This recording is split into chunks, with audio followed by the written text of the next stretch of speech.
The alarms cut through the palace like a blade through silk, and every guard in the war chamber turned toward the main screen at once. I was standing over the star map when the sound hit me, a deep, pulsing red light spreading across the room, and my first thought was not fear. It was anger. Nothing crossed our border without permission, nothing. "Report," I said, and my voice came out flatter than I felt. Commander Arik was already at the console, his hands moving fast over the controls, his jaw tight. "Unknown vessel, my queen. It crossed the outer perimeter 11 seconds ago, no response to hailing. Weapons status. Locked and ready on your command." I walked toward the screen. The ship on the display was small, battered, moving slower than any warship would move, dragging a trail of damage behind it like a wounded animal dragging its own blood. My instinct told me this was not an attack. My training told me instinct meant nothing when a single ship could carry a weapon strong enough to end a city. "Identify it," I said. The console beeped, searched, beeped again. Eric's hands stopped moving. "My queen, the transponder code is registering as a match. It is an old registry. A registry we archived years ago." "Archived for what reason?" He looked up at me, and for a moment he did not want to answer. It belonged to Princess Selvara. The room went quiet in a way that rooms only go quiet when something impossible has just been said out loud. I felt my own heartbeat in my ears. My daughter's ship had been lost beyond the outer stars more than a decade ago, declared destroyed after every search party we sent came back with nothing but silence. I had stood in this very chamber the day the last search fleet returned empty-handed. I had given the order myself to close the file. And now her code was blinking on my screen, crossing into our territory, damaged and alone. "It could be a trick," said Eric quietly. "A code can be stolen. A code can be copied by anyone who wants to breach our defenses using her memory against you." He was right to say it. I had trained my officers to think that way, to trust nothing, to assume every gift might be a trap wearing a friendly face. It was how our people had survived for generations among enemies who smiled while they planned our end. But something in my chest refused to accept his caution, some old and stubborn thread that had never fully let go of hope even after I told myself, and everyone else, that hope was gone. "Do not fire," I said. "My queen." I said, "Do not fire, Commander. Hold every weapon steady. Let it approach the outer docking ring. If it makes one aggressive move, one single move, you may act. Until then, we watch." He did not argue further, though I could see the disagreement sitting behind his eyes. That was the difference between a soldier and a mother. A soldier calculates risk. A mother calculates what she cannot live with, and I could not live with destroying a ship that might carry my child home, not without knowing first. The ship crept closer across the display, its outline growing sharper with every passing minute. I studied every detail the scanners pulled from it. The hull was scorched along one side, patched in places with material that did not match our standard alloys, material that looked almost improvised, built by hands working with whatever they could find rather than what they were trained to use. There were no weapon signatures active, no hidden compartments lit up by our deep scans. Just a small, tired ship limping home like it had been through more than any vessel should survive. I thought of the day she disappeared. She had been assigned to a diplomatic mission at the edge of known space, tasked with observing a newly discovered world that our scouts had only just begun to study, a world called Earth. It was young in the eyes of the galaxy, its people loud and quick to fight among themselves, but also quick to build, to dream, to reach beyond what should have been possible for a species so early in its growth. My daughter had been curious about them in a way that worried me even then. She always did have a habit of seeing possibility where others saw only danger. Her ship went silent 3 days into that mission. No distress signal, no wreckage found, just an empty stretch of space where a daughter used to be. I never told my court how many nights I stood at my window and searched the stars myself, as if my own eyes could do what an entire fleet could not. "My queen, it has entered scanning range for full biological readout," Eric said, pulling me back into the present. "Do you want it displayed?" "Display it." The results came slower than I wanted, our systems working carefully to separate signal from noise across such a damaged hull. Then a shape resolved on the screen, faint but unmistakable, the outline of a figure standing at what looked like a control panel. My breath caught somewhere between my chest and my throat. "Biological signature confirmed as a match to Princess Selvara's genetic profile," said the systems officer at the far console, her voice careful, as if she understood the weight of what she was about to say next. "There are 2 additional life signs aboard." "2," I repeated. "Yes, my queen. Small. The readings suggest juveniles. young. The chamber seemed to tilt slightly around me. My daughter was alive. My daughter was alive, and she was not alone.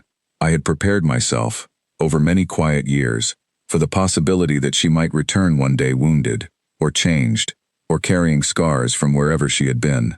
I had never once prepared myself for the possibility that she might return as a mother.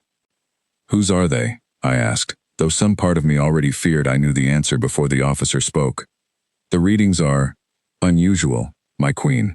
They share a genetic match with the princess, consistent with a parental bond. But there is a second genetic marker present as well.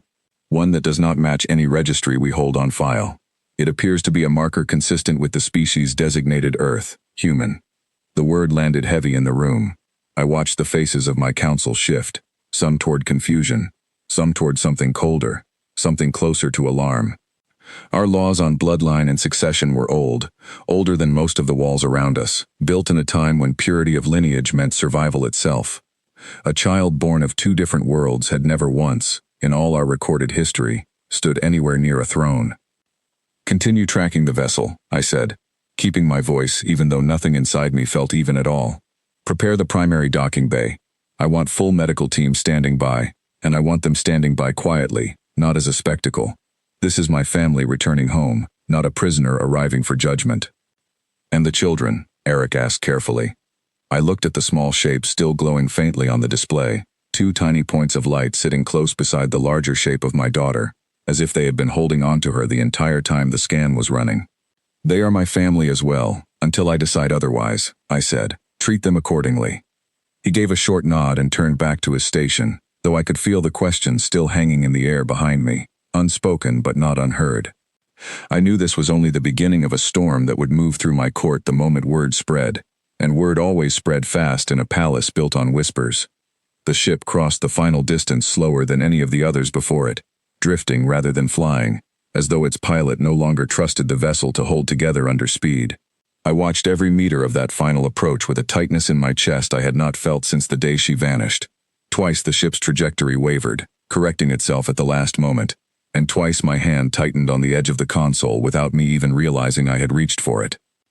"She is a good pilot," I said quietly, more to myself than to anyone else in the room. Kern said she always was. "She learned from the best in the fleet," Eric said, and for the first time since the alarm sounded, there was something almost gentle in his voice. The final approach alert sounded, softer than the first alarm, almost like the palace itself understood the difference between a threat and a homecoming. The ship slipped into the outer ring of the docking bay, its damaged engines cutting out the moment the clamps locked around its frame. Silence followed, the kind of silence that feels louder than any alarm, because everyone in that chamber understood that whatever waited behind those sealed doors was about to change everything we thought we knew about that day, and possibly about the years that would follow it. I did not wait for a formal escort. I did not wait for my advisors to gather their opinions into careful diplomatic sentences. I turned from the display and walked straight toward the corridor that led down to the bay, my guards falling into step behind me without needing to be told, because after so many years serving beside me, they understood that some moments belonged to a mother before they belonged to a queen. Behind me, I heard Eric's voice giving quiet orders to the rest of the council, arranging security in careful, measured layers, cautious even now, even with everything the scans had shown us. I did not blame him for his caution. I simply could not carry it with me down that corridor, not when every step brought me closer to a door that might open onto the daughter I had mourned for years without ever truly letting her go. The corridor felt longer than I remembered it being. My reflection slid along the polished walls beside me, a queen dressed for council rather than for reunion, and I found myself wishing, absurdly, that I had taken even a moment to prepare myself for what waited ahead. But grief and hope rarely give warning before they arrive, and mine had given none at all. At the end of the corridor stood the sealed doors of the primary docking bay, tall and silent, guarded on either side by soldiers who straightened the moment they saw me approaching. Beyond those doors sat a ship carrying my daughter and two small lives I knew nothing about, lives that would, within the hour, become the center of every conversation in my empire. I stopped a few paces from the doors and drew a breath, steadying myself the way I had steadied myself before 100 difficult decisions across the years. This felt harder than any of them. "Open it," I said. The doors began to part, slowly, light spilling out from the bay beyond, and somewhere within that light stood the answer to years of unanswered questions. waiting for me to finally step forward and meet it. The doors finished opening with a low mechanical groan, and for a moment all I could see was steam rising from the ship's cooling vents, drifting across the bay like fog rolling off a cold sea. My guards spread out on either side of me, weapons lowered but ready, their eyes fixed on the ramp extending from the ship's belly. I stood perfectly still, my hands folded in front of me the way I had trained myself to stand during 100 formal arrivals, though nothing about this moment felt formal at all. Then a shape appeared at the top of the ramp. She was thinner than I remembered her once bright golden markings dulled along her arms as though years under a foreign sun had worn them down. Her hair was longer, tied back in a simple knot instead of the careful braids she used to wear as a princess of this court. She wore clothing I did not recognize, plain and practical, nothing like the fine fabrics she had left home in all those years ago, but her eyes, when they found mine across the bay, were exactly the same eyes I remembered, wide and steady and full of something that looked like both fear and relief at once. "Selvara," I said, and my voice cracked in a way I had not allowed it to crack in front of my court in a very long time. She did not answer right away. Instead, she looked down, and only then did I notice what the scanners had already told us, though nothing could have prepared me to see it with my own eyes. On either side of her stood two small children, no taller than her waist, each one holding tightly to one of her hands. They had her coloring in places, faint traces of the same golden markings tracing along their small arms, but their faces held something softer, something unmistakably different, something I recognized from the reports our scouts had filed years ago about the world called Earth. The bay fell into a silence so complete I could hear the faint hum of the ship's engines cooling behind them. "Mother," Selvara finally said, her voice rougher than I remembered, worn down by years of speaking a different language in a different world. "I did not know if you would still be waiting." "I never stopped waiting," I said, and I meant every word of it. She took a step forward, and the two children moved with her, matching her pace, still holding tightly to her hands as though letting go might mean losing her entirely. The younger one, a boy who looked barely old enough to walk on his own without stumbling, kept his eyes fixed on the guards lining the bay, his small body pressed slightly behind his mother's leg. The older one, a girl with dark hair and sharp, curious eyes, studied everything around her with an intensity that reminded me sharply of Selvara at that same age, always watching, always trying to understand the world before the world had a chance to explain itself to her. "Are they safe here?" Selvara asked, and there was something raw in the question, something that told me she had rehearsed asking it many times during whatever long journey had brought her back to this door. "They are my family," I said. "No one raises a hand against my family while I still hold this throne." I saw her shoulders drop slightly, a tension leaving her body that I suspected had been sitting there for years, not just for the length of this journey. She crossed the remaining distance between us, and when she finally stood close enough, I reached out and pulled her into an embrace I had given up hope of ever giving again. She felt smaller than I remembered, thinner, but she was warm, and she was breathing, and she was real, not a memory, not a grief I carried alone through empty nights. "I am sorry," she whispered against my shoulder. "I am so sorry I could not send word sooner." "You are here now," I said. "That is what matters."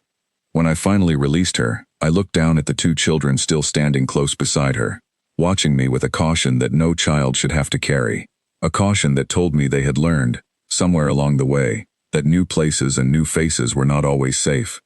I crouched slightly, bringing myself down closer to their height, and offered what I hoped was a gentle smile rather than the stern expression I usually wore before my court.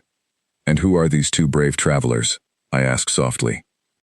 Selvara rested a hand on each of their heads, her fingers gentle, protective. "This is Ivy," she said, nodding to the girl, "and this is Noah." The girl, Ivy, studied me for a long moment before speaking. "Are you really a queen?" A soft murmur of surprise rippled through the guards behind me, though none of them dared laugh openly at a child's bluntness. I found myself smiling, a real smile, the first one that had reached my face in longer than I cared to admit. "I am," I said. "And that makes you very important guests in my home." Noah, the smaller of the two, finally peeked out from behind his mother's leg, his eyes wide as he looked around the bay, taking in the guards, the towering ceiling, the strange metal walls so different from whatever home he had known before this.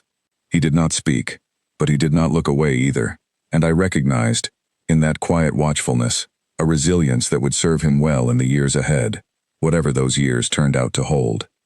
Behind me, I could hear the low murmur of my council beginning to gather at the edge of the bay, drawn by word of the ship's arrival despite my request for discretion.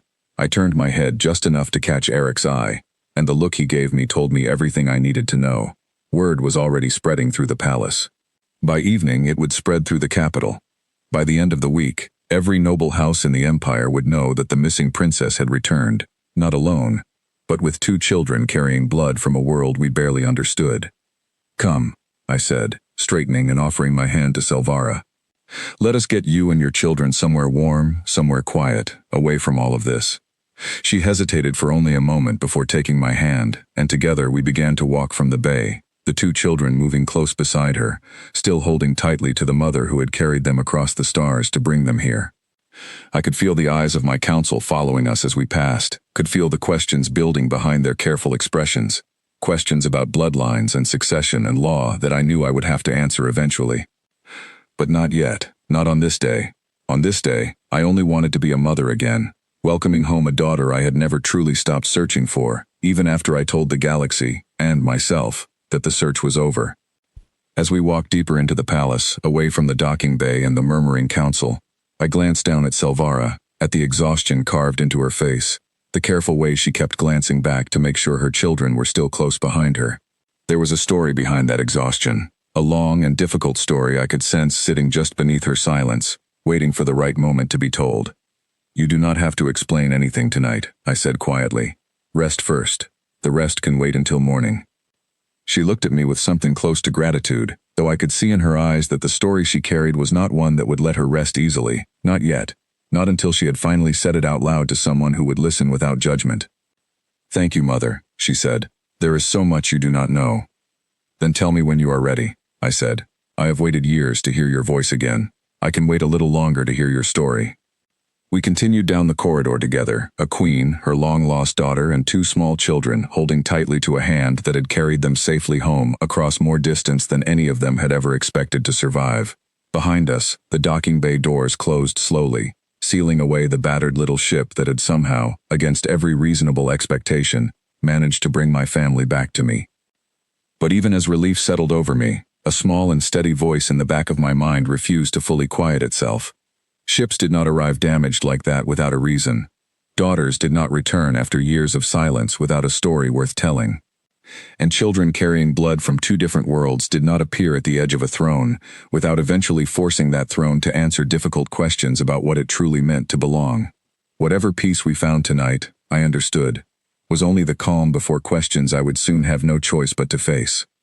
That night, after the healers had checked both children and declared them tired but well, after Selvara had eaten her first proper meal in what she admitted was longer than she wanted to remember, she finally sat across from me in my private chambers, the 2 children asleep in the room beside us, their small forms curled together on a bed far softer than anything the ship had offered them.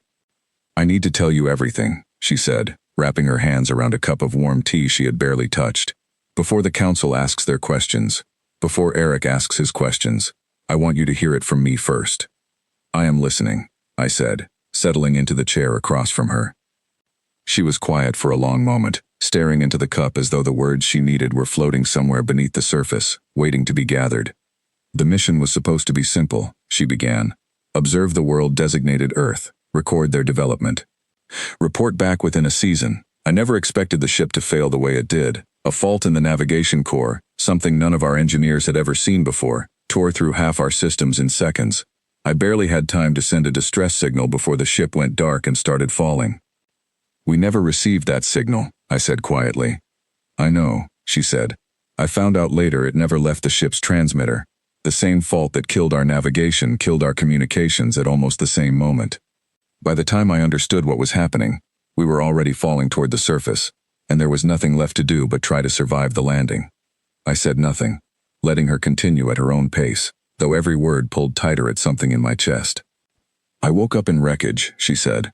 "Alone. My crew did not survive the crash. I did not expect to survive it either, not with the injuries I had, not in a place I had never set foot on before, surrounded by a species I had only ever studied from a distance. I remember lying there, certain I was going to die on a world that would never even know what I was. But you did not die." "No," she said, and something in her expression softened, the memory pulling her somewhere gentler despite the pain that surrounded it. "A man found me. His name is Daniel. He was walking through the forest where my ship had gone down, and instead of running, instead of calling for help that might have led to me being studied, or feared, or worse, he knelt down beside me and asked if I was hurt. He did not know what you were. He knew immediately that I was not like him, she said. My markings, my eyes, everything about me was clearly different, and still he helped me. He carried me to his home. He tended my wounds with whatever he had. No medical knowledge beyond what any ordinary person on his world might know. And he did it anyway, because he could not simply leave someone hurt and alone. I studied my daughter's face as she spoke, watching the way her voice changed when she described this stranger who had become, clearly, far more than a stranger by the time her story reached its end. "Us humans confuse me still," she admitted. "They fight among themselves constantly, over things that seem small from any distance greater than their own world. But when someone is hurt in front of them, truly hurt, most of them do not hesitate. They do not calculate risk the way we are trained to. They simply help." It cost Daniel nothing to walk away that day. It would have been safer for him to walk away. He chose not to. "And so you stayed with him," I said. "At first only until I healed," she said. "I told myself I would repair enough of my ship's systems eventually to signal for help, or to at least determine what had happened, whether anyone from home even knew I was missing. But repairing the ship alone, without tools built for our technology, without parts that existed anywhere on that world, unexpected. Weeks became months. Months became longer than I intended to admit even to myself." "You fell in love with him," I said, not as a question, because I could already see the truth of it written across every line of her face. She nodded slowly. "I did not plan for it to happen. I do not think anyone ever plans for something like that to happen. But every day I spent on that world, I watched him choose kindness over caution, again and again, in ways our own people are trained almost from birth not to choose. And somewhere in the middle of all those small choices, I realized I did not want to leave, even if I found a way to." "And the children," I said gently. Her expression shifted, something protective settling over her features. "Ivy was born first. I was terrified when I learned I was carrying a child, terrified of what it would mean, terrified of what our laws might say about a child carrying blood from two different worlds. I considered, more than once, staying hidden forever, raising her quietly on Earth, never letting our people know she existed at all." "What changed your mind?" "Danger changed my mind," she said, and her voice tightened in a way that pulled me forward in my seat. "Earth is not as isolated as our old reports suggested. Other eyes have found it since I crashed there, eyes that do not share our restraint. A scouting vessel from beyond our borders located the wreckage of my ship nearly a year ago. I do not know exactly who they were, only that they were not friendly, and that they began searching the surrounding region once they realized a ship of unfamiliar design had gone down there." My stomach turned cold. "They were searching for you, for anything they could use," she said. "A crashed vessel of unknown origin, on a world just beginning to develop its own technology, is exactly the kind of discovery certain factions would want to exploit quietly, before anyone else learned of it. I do not think they knew I survived at first. But 3 months ago, someone came looking at our door, asking questions no ordinary traveler would ask, studying Daniel's home in a way that made my instincts scream that we were no longer safe." "What did you do?" "I ran," she said simply. "I repaired what I could of the ship's systems, enough to get us into the sky at least, and I made the hardest decision of my life. I could not keep hiding, not with 2 children whose safety depended on choices I was no longer confident I could make alone. I needed to come home, Mother. I needed protection I could not give them by myself." "And Daniel?" I asked carefully. "Where is he now?" Something flickered across her face, grief layered beneath determination. "He could not come. Our ship's systems, even repaired, were never built to carry more than the 4 of us, and even that pushed every system near failure the entire journey here. He insisted I take the children and go, promising he would find his own way to follow once it was safe, once he knew for certain we had reached somewhere protected." "You left him behind." "I left him behind to keep our children alive," she said, and her voice cracked for the first time since she began speaking. "It was the hardest choice I have ever made, and I do not know if I made the right one. I do not even know if he is still safe. I have had no way to send word since the day I left. I reached across the space between us and took her hand, the same way I used to when she was small and frightened by something in the dark. You made the choice a mother makes," I said. "There will be time to search for answers about Daniel. There will be time to determine what threat truly followed you here, and whether it still follows you now. Tonight, you have done what you needed to do. You brought your children somewhere safe." "Is it safe, though?" she asked quietly. "Truly?" You know our laws as well as I do, Mother.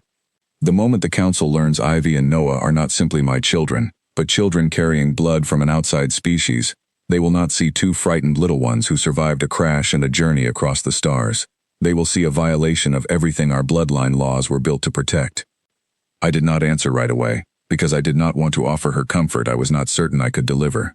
The truth was that our laws on succession, on purity of lineage, ran deeper than almost any other tradition in our empire's long history, deeper even than the laws governing warfare or trade. A hybrid child standing anywhere near a claim to the throne had never once, in all our recorded history, been treated with anything resembling welcome. I will not pretend the road ahead is simple, I finally said.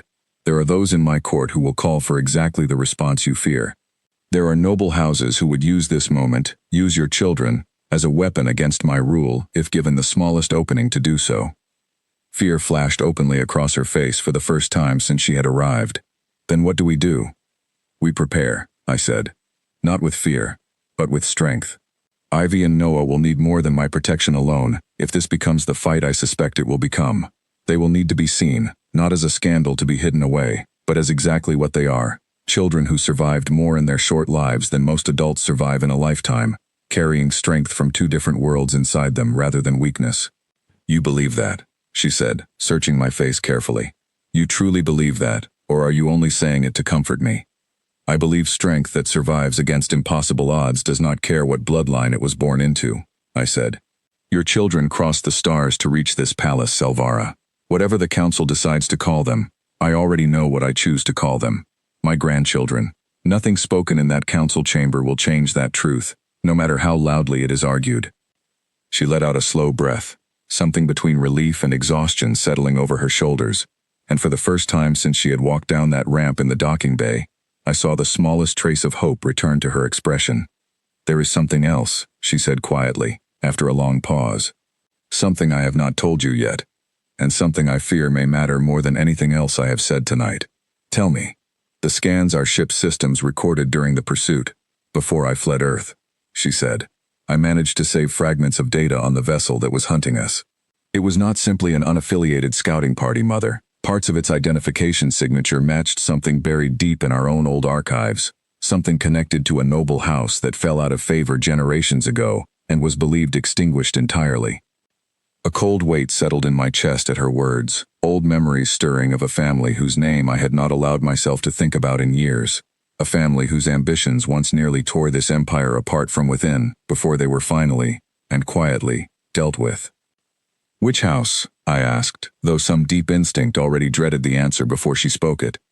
House Mordeath, she said, or what remains of it, hiding somewhere beyond our borders all this time, waiting, it seems, for exactly this kind of opportunity to resurface.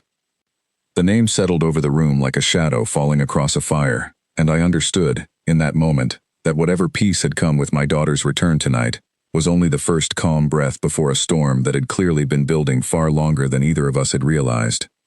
Rest tonight, I finally said, though my mind was already racing ahead toward every precaution I would need to set into motion before morning. Tomorrow we begin preparing for whatever is coming. Whoever they are, whatever they want, they will find this palace far better defended than whatever quiet corner of Earth they hunted you through. Selvara nodded, though the fear had not fully left her eyes, and I understood why. She had spent years learning to survive on her own, trusting no protection beyond her own resourcefulness and the kindness of a man who had chosen to help a stranger. Trusting an entire empire to protect her children now would take more than a single reassuring conversation to settle fully into her heart. But it was a beginning, and beginnings, I had learned across many long years of rule, were often the hardest and most important step of any difficult road ahead. Word of Selvara's return spread through the palace faster than I expected, and by the following afternoon, faster still through the capital beyond its walls. By the time I called my full council into session, every noble house with a seat at that table already knew the broad shape of the story, though few of them knew the full truth of what threatened us from beyond our borders. I had chosen not to reveal the connection to House Mordeath yet, not until I understood more clearly what we were truly facing. Some information, revealed too early, only hands power to those who wish to use fear as a weapon.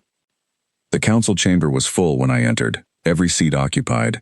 Every face turned toward me with an expression I had learned to read carefully over the years, a mixture of curiosity, calculation, and in several cases, open concern. Eric stood near the front, having already briefed the senior military officers on the security measures I had ordered overnight. Selvara sat quietly to my right, her children left safely in the care of trusted guards in a private wing of the palace, far from a room I knew would not be kind to their presence today. You have all heard by now that my daughter has returned, I began, my voice carrying easily across the chamber, alive, after years believed lost, along with 2 children. A murmur passed through the room, quickly silenced when I raised a hand. I know many of you have questions regarding the nature of these children, I continued. I intend to answer them honestly, because I have never believed hiding truth from this council serves either this empire or this throne. From the far side of the chamber, a voice rose before I had finished, sharp and clearly prepared in advance. It belonged to Lord Draven, head of one of the oldest noble houses in our empire, a man who had never hidden his ambition for greater influence over succession matters. Then let us not waste time with careful phrasing, my queen, he said, rising from his seat.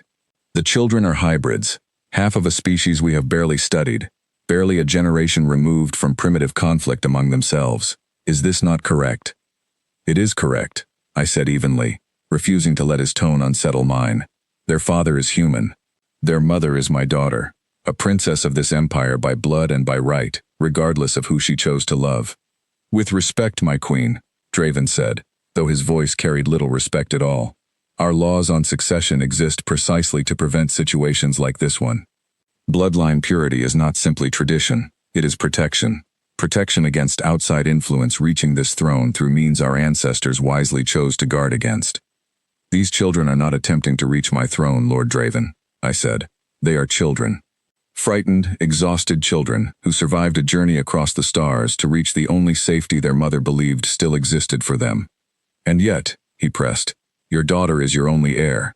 Should anything happen to her, these children stand as her direct descendants. Whether they intend to claim succession or not becomes irrelevant the moment law and bloodline place them in that position regardless of intention. The chamber fell silent, waiting for my response, and I felt the full weight of the moment settle across my shoulders.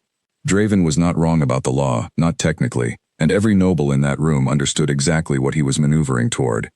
Then perhaps, I said carefully, it is time this council examined whether laws written by ancestors who never once encountered a species like humanity remain wise laws to enforce blindly today. A ripple of surprise moved through the chamber at that, several council members exchanging glances, though I noticed a few nodding slowly, weighing the idea rather than dismissing it outright. You suggest changing succession law itself, Draven said, his tone sharpening further, based on a single incident involving your own family? Forgive me, my queen, but that sounds less like wisdom and more like convenience. It sounds, I said, my voice hardening now, like a queen who has spent years enforcing laws written for a galaxy that no longer fully resembles the one our ancestors knew. Humanity was barely a footnote in our records when those laws were written. We know more of them now, both their flaws and their strengths, than any council that came before us. And what strengths, exactly, do you believe a species barely past its own tribal conflicts brings to a bloodline meant to guide an empire? I looked toward Selvara, who met my eyes with a quiet nod, giving me silent permission to continue. My daughter's ship crashed on their world, I said, turning back to face the full chamber. She lay injured, alone, surrounded by a species with every logical reason to fear or exploit what they found. Instead, a single man chose to help her, at personal risk, expecting nothing in return. That instinct, Lord Draven, to help a stranger without calculation of gain, is not weakness.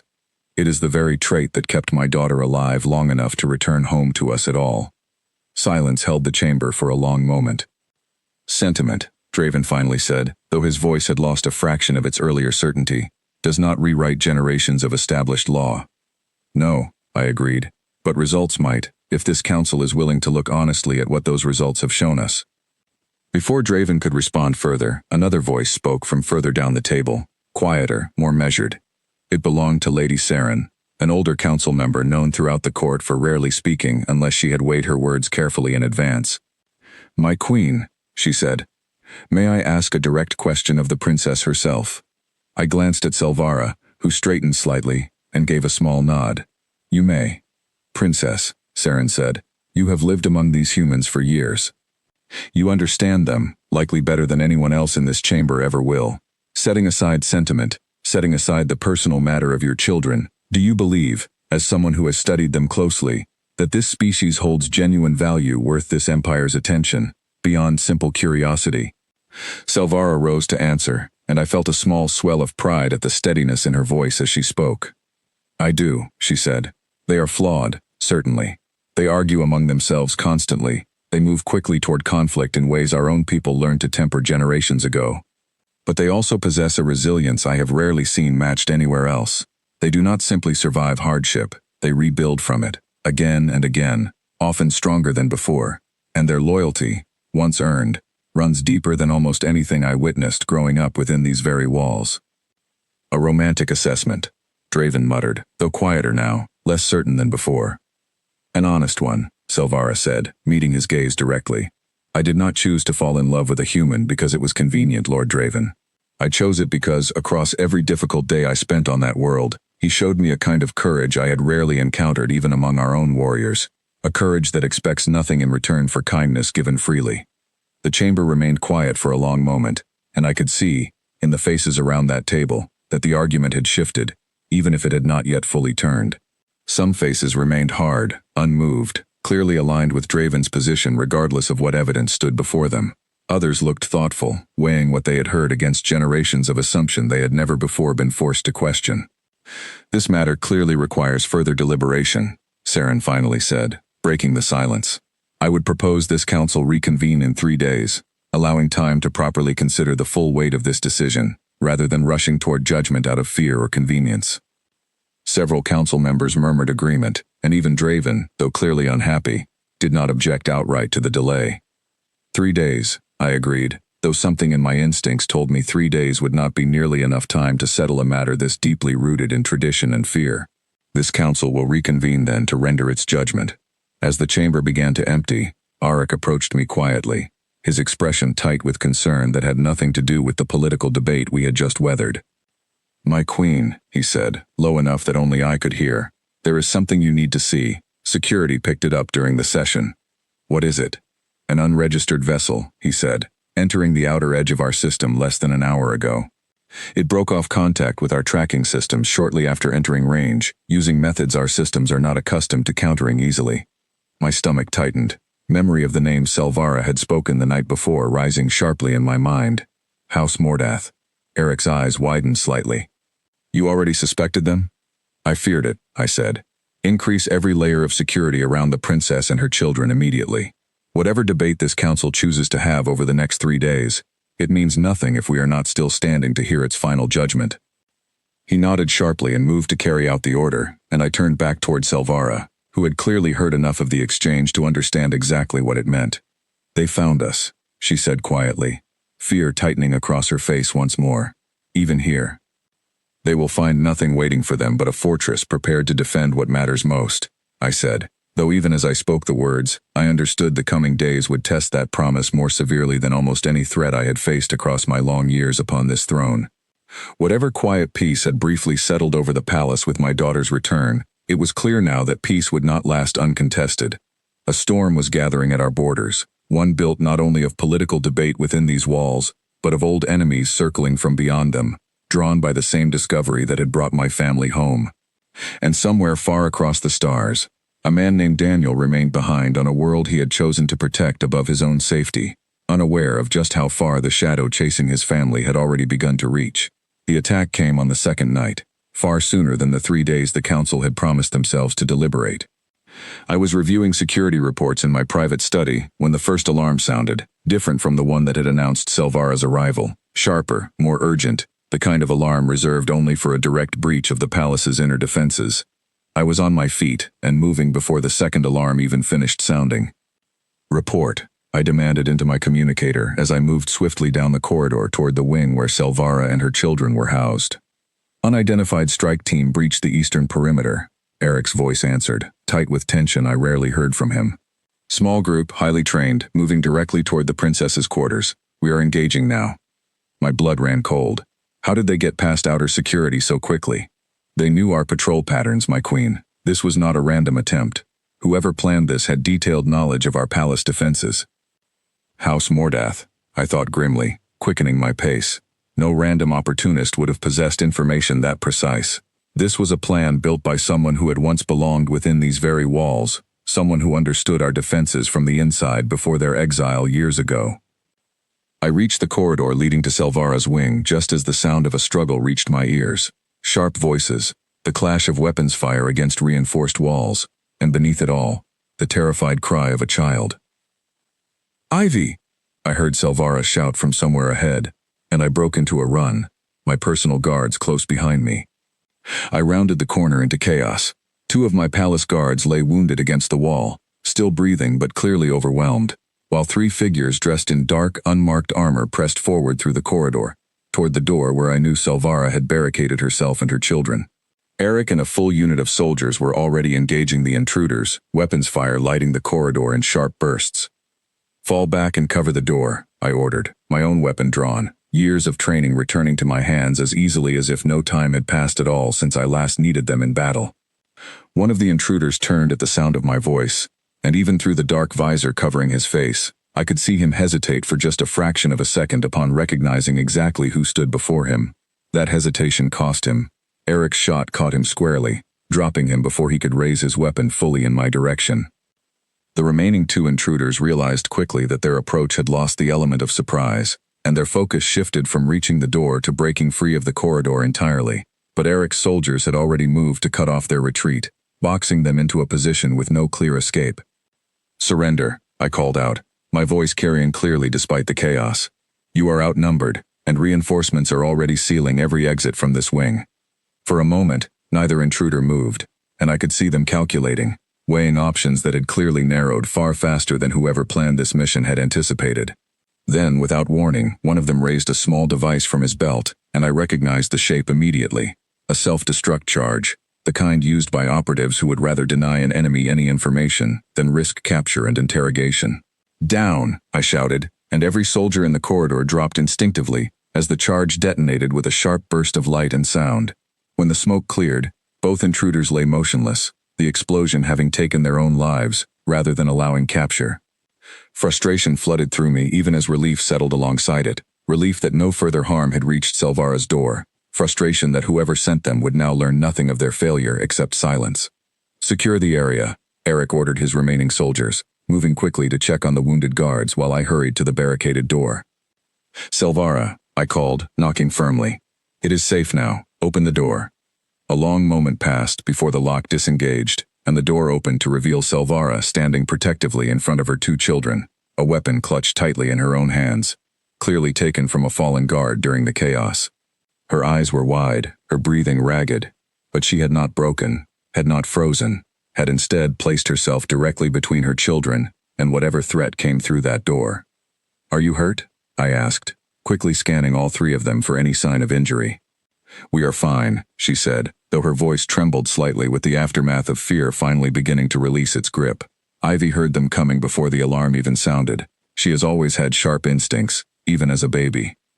I looked down at Ivy, who stood pressed against her mother's side, her small face pale but her eyes steady, watching everything around her with the same careful attention I had noticed the very first night she arrived. "You did well," I told her gently. "Very well, staying calm and warning your mother." She gave a small, uncertain nod, still clearly shaken but clearly proud, in some quiet way, that her warning had mattered. Noah, meanwhile, had buried his face against his mother's leg, his small shoulders shaking, and Selvara reached down to gather him into her arms without hesitation, murmuring soft reassurances against his hair. "This cannot happen again," Selvara said over her son's head, her eyes locking with mine, fear and anger mixing openly across her expression now that the immediate danger had passed. "They came for my children, Mother, in your own palace." "I know," I said grimly. "And I intend to ensure this council understands exactly what tonight's attack means, whether they were prepared to hear it in 3 days or not." By morning, news of the failed attack had spread through the palace faster even than news of Selvara's return had spread days earlier. I called an emergency session of the council before the sun had fully risen, and this time, no one arrived with prepared arguments meant to delay or deflect. The attempted attack had changed the shape of the conversation entirely. "Explain," Draven demanded the moment the session opened, though his usual sharpness had softened into something closer to genuine concern. An armed strike team breached palace security during the night, targeting the princess and her children directly. How is such a breach even possible? Because whoever planned this attack once had intimate knowledge of this palace's defenses, I said, standing at the head of the chamber. Knowledge that has not been publicly known outside a very small circle for generations. I let that statement settle over the room before continuing. My investigators have confirmed what my daughter suspected upon her return. The vessel that pursued her from Earth, and the strike team that breached our defenses last night, both carry markers connecting them to House Mordeath. A sharp intake of breath moved through the chamber. Even those who had never lived through the original conflict with that fallen house understood the weight of the name from the histories they had studied as children. That house was extinguished generations ago, Saren said slowly. Or so we were told. So we believed, I said. It appears elements of that house survived in hiding all this time, waiting, it seems, for precisely this kind of opportunity, a moment of division within this council, that they could exploit to weaken this throne from within. Draven's face had gone pale, the political calculations he had been building over the past days clearly crumbling beneath this new information. You believe they orchestrated this to use the succession debate itself as a weapon against you. I believe, I said, that a house exiled for attempting to seize power through illegitimate means generations ago has returned, hoping this council would tear itself apart arguing over bloodline purity while they moved freely to eliminate the very children this debate concerns, removing any question of succession entirely through violence rather than law. The chamber fell into stunned silence, the weight of the realization settling visibly across every face present. If they succeeded last night, I continued, there would be no debate left to have at all, no children to argue over. Only a grieving mother, a grieving queen, and a council too shaken by tragedy to notice a fallen house quietly maneuvering back into influence during the chaos that followed. What do you propose we do? Saren asked quietly. I looked around the chamber slowly, meeting the eyes of every council member present before I finally spoke. I propose this council stop debating whether my grandchildren deserve protection based on the blood of a father who saved my daughter's life, I said, and instead focus entirely on ensuring that whoever sent that strike team understands, clearly and permanently, that this empire does not bend to threats hidden behind old grievances and outdated fears. Draven was quiet for a long moment, and when he finally spoke, his voice carried none of the sharpness it had held only days before. I withdraw my objection regarding succession law, for now, he said. Whatever disagreements remain about tradition can be settled through proper debate, not through the actions of assassins hiding in the shadows of our own history. That is not a precedent I am willing to support, regardless of my personal views on bloodline purity. Several other council members nodded in agreement, and I felt, for the first time since Selvara's ship had appeared on our scanners days ago, a small measure of hope that the political storm surrounding her return might yet resolve into something steadier than the chaos of the past 2 nights. But hope, I reminded myself firmly, was not the same as safety. House Mordeath had failed once. There was no reason to believe they would not try again, and next time, they would come better prepared for the resistance they had clearly underestimated. Increase security across every layer of this palace, I ordered Eric, who stood ready at the edge of the chamber, and begin gathering everything we can learn about where House Mordeath has been hiding all these years, and who among them survived long enough to plan an attack this precise. And the man left behind on Earth, Saren asked quietly, the princess's companion. If House Mordeath tracked the wreckage of her ship there, is it not likely they will return to that world as well, searching for anything, or anyone, connected to her? The question landed heavily across the chamber, and I saw Selvara's expression tighten with fear I recognized immediately, the same fear that had driven her across the stars to reach this palace in the first place. Then we do not simply defend what has already come home, I said slowly, an idea forming even as I spoke it aloud. We ensure nothing threatening remains behind to endanger what, or who, we left there. Selvara's eyes met mine sharply, understanding immediately what I was suggesting. You would send a fleet to Earth, she said, to protect Daniel.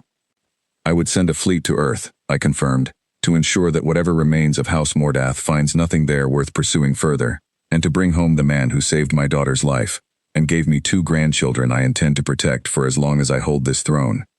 For the first time since her return, I watched real, unguarded hope break across my daughter's face, and around the chamber, even those who had entered this session, prepared to argue against her children's place within our empire, now nodded slowly in support of a plan that had, only days ago, seemed unthinkable to nearly everyone present. The road ahead remained uncertain, the threat from House Mordeath far from fully resolved. But for the first time since the alarms first sounded announcing Selvara's damaged ship at our border, I felt the shape of the coming days shift from simple survival towards something closer to genuine hope.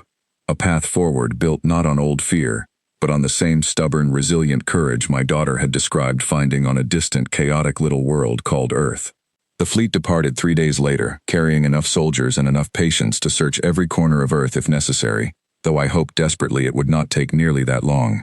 Selvara had insisted on going herself, and after a long argument that ended with her reminding me, quite firmly, that she was no longer a child requiring my permission, I relented, sending Eric and a full guard alongside her for protection. I remained behind with Ivy and Noah, a decision that surprised even me when I first suggested it, though it felt, somehow, exactly right. The palace needed a steady presence while uncertainty stretched across the stars, and I found, across the days that followed, that caring for my grandchildren settled something restless in me that years of ruling alone had never quite managed to settle. Ivy asked endless questions about the Empire, about the stars, about everything she encountered within these walls, her curiosity sharp and relentless in a way that reminded me constantly of her mother at that same age.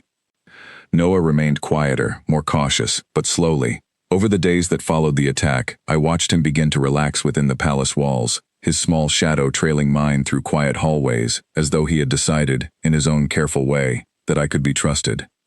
The council, true to its word, reconvened not to argue further about succession but to formally discuss what protections and recognitions the crown intended to extend toward the children now living within these walls. Draven, to his credit, did not obstruct the proceedings, though his support remained cautious rather than warm.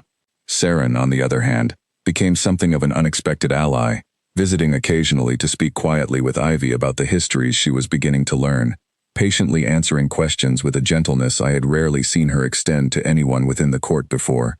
Word came from the fleet 12 days into their journey, a brief transmission confirming safe arrival at Earth's outer system, followed by a longer silence that stretched my nerves thin despite my efforts to remain steady in front of my grandchildren. I busied myself with council matters, with security reports, with anything that might occupy the restless waiting that filled each quiet evening. Then, on the 18th day, Eric's voice finally broke through on a secure channel, and the relief in his tone reached me even before his words fully registered. My queen, the mission was successful. We located Daniel Marsh at the coordinates the princess provided. He is safe, and he is willing to return with us. I closed my eyes briefly, a wave of relief washing through me stronger than I expected. And House Mordeath's presence on Earth? Neutralized, Eric confirmed. A small scouting operation, exactly as we suspected, searching quietly for any trace of the princess or the wreckage of her original vessel. They offered little resistance once confronted with the full strength of our fleet. Several were captured for further questioning regarding the larger structure of their remaining network. Good, I said, though the word felt far too small to hold the weight of what that success truly meant. Bring them home, Commander, all of them. The fleet returned 9 days later, and I stood once again in the same docking bay where Selvara had first walked down that ramp holding her children's hands. Only this time, the mood in the chamber felt entirely different, lighter, filled with an anticipation that had nothing to do with fear. Ivy and Noah stood beside me, both practically vibrating with excitement. Ivy holding tightly to my hand while Noah bounced slightly on his heels, his earlier caution entirely forgotten in the face of what waited behind those closing doors. When the ramp finally extended and Selvara appeared, I saw immediately how much lighter she looked, the tension that had weighed so heavily on her shoulders since her return finally easing into something closer to peace. Beside her walked a man I had never met, tall and steady, his eyes scanning the unfamiliar surroundings with a mixture of awe and careful composure that told me he had spent the entire journey preparing himself for exactly this moment. Daniel, Selvara said, glancing toward him with a small, encouraging smile. He stepped forward slowly, his eyes moving across the grand chamber before finally settling on me, and I saw him straighten his shoulders, gathering whatever courage the moment demanded. Your Majesty, he said, his voice steady despite what must have been overwhelming unfamiliarity. I understand there is a great deal I still need to learn about all of this, but I am grateful, more than I can properly say, for what your fleet did in bringing me here safely, and for whatever protection your family has offered mine these past weeks. I studied him carefully for a long moment, this ordinary man from an ordinary, chaotic little world, who had shown a wounded stranger kindness without calculation, who had loved my daughter without hesitation despite everything different between them, who had let her go across the stars trusting she would return for him, and had waited, patiently, for exactly that promise to be kept. You gave my daughter her life back when this galaxy had nearly taken it from her, I said. And you gave me 2 grandchildren, whose courage has already reshaped the future of this entire empire. It is this family who remains grateful to you, Daniel, not the other way around. Noah could contain himself no longer, breaking free from beside me and running forward to wrap his arms around his father's legs, and Daniel knelt immediately, lifting him easily into his arms, his composed expression finally cracking into something openly emotional. Ivy followed close behind, and for a long moment, the 4 of them stood together in the center of that grand chamber, a family reunited after a separation none of them had ever wanted to endure. I allowed myself, in that moment, to simply watch, setting aside every weight of rule and law and politics that had followed this reunion since the very first alarm sounded weeks earlier. This was not a matter for the council, not a question for ancient law to answer. This was simply a family, finally whole again, standing together in the light. The council's formal decision came a week later, and though the debate leading up to it had not been without difficulty, the final ruling arrived with far less resistance than I had once feared. Ivy and Noah were formally recognized as members of the royal bloodline, their place within the succession preserved rather than erased, their heritage acknowledged openly rather than hidden away out of old fear. It was not a unanimous decision, and Draven's support remained measured rather than enthusiastic, but it was decisive enough to settle the matter firmly and permanently within the laws of our empire. Daniel remained within the palace as well, adjusting slowly to a world entirely unlike the one he had left behind, though I noticed, across the following months, how quickly he found his footing, how naturally he settled into a role supporting Silvara, without ever losing the quiet steadiness that had first drawn her to him. He spoke often with Eric, curious about our history, our technology, our ways, and Eric, gruff as he often was, seemed to develop a genuine respect for the man's willingness to learn without arrogance. House Mordeath's remaining network, we learned through careful investigation over the following weeks, was smaller and weaker than we once feared, its influence largely broken by the failure of both its attack on the palace and its operation on Earth.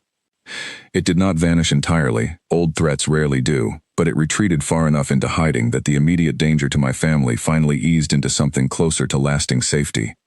One evening, many months after that first alarm had sounded through my war chamber, I found myself standing at the same window where I had spent so many quiet nights searching the stars for a daughter I feared I would never see again.